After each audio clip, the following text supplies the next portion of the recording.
Hi, I'm Rick McGuire. I'm the executive editor of CardioSource World News. I'm with Neal Kovach of International Affairs here with the American College of Cardiology. I've been doing this for years, and the one thing I keep noticing is there's a lot of people from other countries here. How many people here in this meeting of the American College of Cardiology scientific sessions, the I2 Summit? How many are from other countries? It's about 40 to 50%, which we see. Yep, up to half, and we see that pretty consistently over the last 5 to 10 years. So this is a very international meeting. How important are our international associates? Well, really in the last 5 years, we've seen increased importance given to our international activities by our Board of Trustees and leadership. International is one of our 5 strategic priorities from our Board of Trustees this year. And we've had international members for, since the inception of the college 60 plus years ago. But we've really seen in the last 5 to 10 years growth in our international activities, where now we have over 5,000 international members. We had 18% international membership growth last year. And something very exciting over the last couple of years is we started to form chapters of the ACC internationally.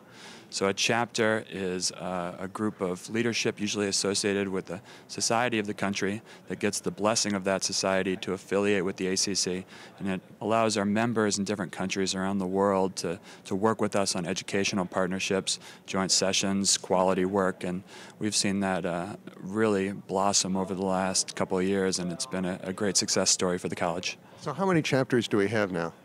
We will soon be signing up our 20th chapter, and just at the beginning of last year we had only 10.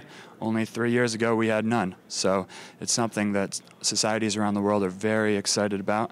It really allows us to work together in a more formal fashion, and it allows the ACC to take our educational activities, our registries, our patient education, CardioSmart activities, and have a really solid network of countries from across all of the continents around the world, and create, really maximize the global impact of our activities and allow us to take the amazing things that different societies around the world are doing, whether that be in the UK or in China or Brazil, and work together and take the things we're both, our collective strengths, and make a collective impact. In terms of like the first 10 who now have had the most experience with being a chapter, what do you think they've gotten from it? What feedback have you gotten from these folks in terms of this really works? Yep. Well, I think one thing is that it allows them to increase even more the value that they deliver to their members.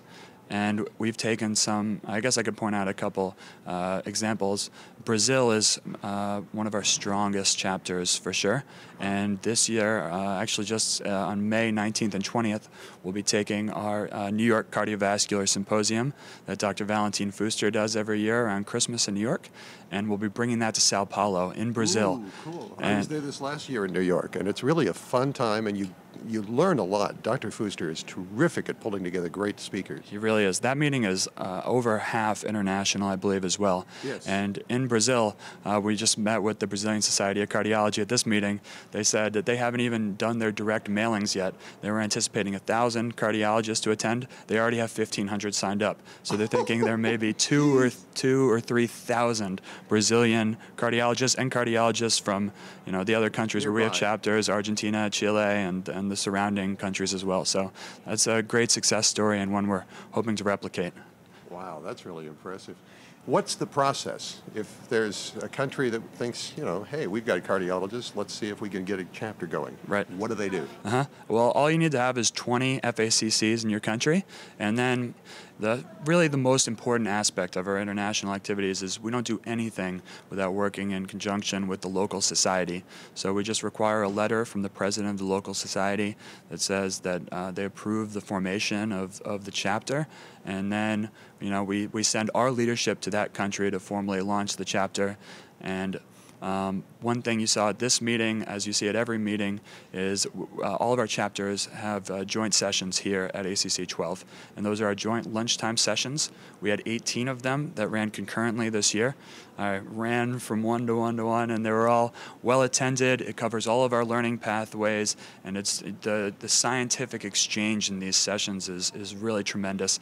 And it's something that we'll continue to expand upon, where we know with our chapter growth, it's going to be a challenge for us to fit all of these amazing joint sessions into the scientific program at our meeting, which I think is exciting. Well, and already in the last few years, the number of people who are contributing to our journals, papers, and getting them published has skyrocketed for international scientists. So it is so nice to hear this. And I would really like to encourage you to find out more about this. Some more information is available on CardioSource, isn't it? Absolutely. Cardiosource.org/international. Very good. We just revamped our site. It's looking really good. We see great traffic. We have our own international newsletter for our members. So we're just continuing to expand the things we do, and I think it's maybe the most exciting area of the college right now. So it's a pleasure to be part of it. Neal Kovach from the International Affairs Department at the American College of Cardiology. I'm Rick McGuire for CardioSource World News.